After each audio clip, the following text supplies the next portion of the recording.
help you focus on getting things done. If you don't have it, you might want to make one as it brings plenty of psychological benefits. However, I would also suggest you create a not to-do list. This list complements the to-do list incredibly well, and it might be even more important. Let me explain. This is Mike. Mike loves video games and he plays them every day. But he also has an important exam coming up which will determine his future and he needs to study for it. So Mike puts studying on his to-do list. That day, Mike picks up the books and studies for half an hour. He then takes a short break, during which he decides to play some games. However, he got so into the game that he played it for the next 3 hours and he didn't do any additional studying afterwards. Sure, Mike managed to study for half an hour, so he did kinda accomplish the task on his to-do list. But that amount of studying is not enough for him to pass the exam. So the next day, Mike takes on the challenge of studying in a slightly different way.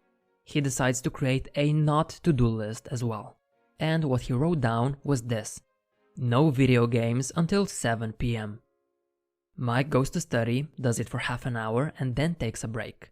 However, he doesn't go on his computer like the day before because he prohibited himself from playing at that time. Instead, he uses his break to drink a glass of water and to write down some of the thoughts that popped up during his study session. He then returns to studying and manages to do it for 3 whole hours on that day. Whenever you have a goal you want to achieve, it's never enough to say, I must do this. But it should also include, I must not do that. What you want to do and what you shouldn't do are 2 sides of the same coin and go hand in hand. Let me give you another example. Let's say you want to buy a particular product, and you know that this item can only be found at the store down the road. So you write it down on your to-do list. Get that item from that store. However, the road there is filled with other shops which don't have the item you want. You can stop at them along the way, and you are going to reach the store at the end of the road eventually. But what if you wrote down on your not to-do list, don't stop at the other shops? You would get to the store down the road much faster and more efficiently. The store at the end of the road is an analogy for whichever goal you have, and those other shops are distractions that will hinder your progress towards the goal. So if you want to get fit, you shouldn't only exercise, but you probably want to avoid eating donuts and McDonald's as well. If you want to wake up early in the morning, you shouldn't just set an alarm.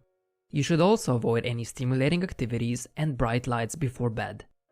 If you want to ace your next exam, you shouldn't just study, but you should also avoid playing video games and watching Netflix. What you choose not to do sometimes matters more than what you decide to do. And by subtracting from one behavior, you're actually adding to another one. You're creating an empty space that needs to get filled in some shape or form. And by limiting certain activities, you're opening up an opportunity to fully focus on the area that's most important.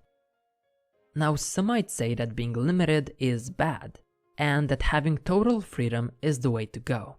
Sure, not everyone has the opportunity to freely choose when and how to do something, but there's a downside that comes with having too much freedom of choice. When our friend Mike passed that exam and finished school, he became a freelance software developer. He's now able to work from his laptop whenever and wherever he wants. He can pick both the time and place. However, suddenly Mike has so much freedom that he's actually paralyzed by it. Because he doesn't have any restrictions, he keeps postponing his work. He's always telling himself, "It's fine, I can always do this later." And when later comes around, no work gets done because Mike could always do it some other time. Because of that, he often feels guilty. There's this constant thought on his mind that he should be working right now. And because of this guilt, he can't even enjoy his free time. When we're free to do anything, we often end up doing nothing. Or we go for the easiest option we can pick. If you had to choose every single day between studying, working, watching TV, or playing video games, which would you choose? You might do the right thing and choose to study and work at first. But as days go by, you would eventually start picking TV and video games more and more. That's because when you have the freedom to do so, you'll choose the thing that doesn't require as much effort. Now, if you have limitations and you aren't able to do whatever you feel like, choosing the more difficult option becomes much easier. You don't have to use as much willpower to start working or studying because those are your only two options. Plus, you don't have to resist any other activities that could tempt you. Mike soon realized that having no restrictions was the problem. He was basically constantly choosing between work and free time.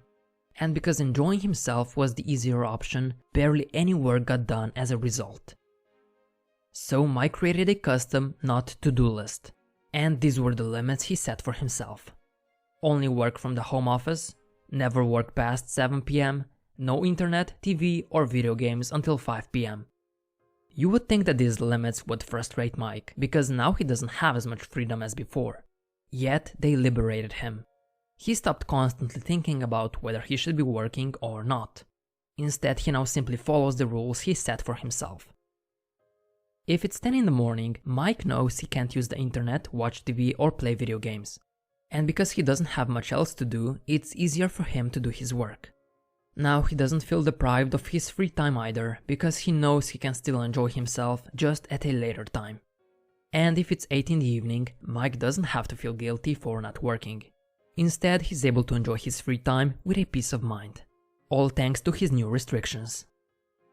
Now, one thing I want to point out is that sometimes we shouldn't just limit our quote-unquote bad behaviors, but our positive behaviors as well. For example, practicing the piano could be considered a good habit. But when you have other obligations, other things that are more important in the moment, then the piano is nothing more than a distraction. It's no better than sitting on the couch in front of the TV. Both are taking away from the main thing you should be doing. This is why on certain occasions you want to add some of your good habits to the not to-do list as well. However, there is one thing that should never end up on your not to-do list, and that is to learn something new every day.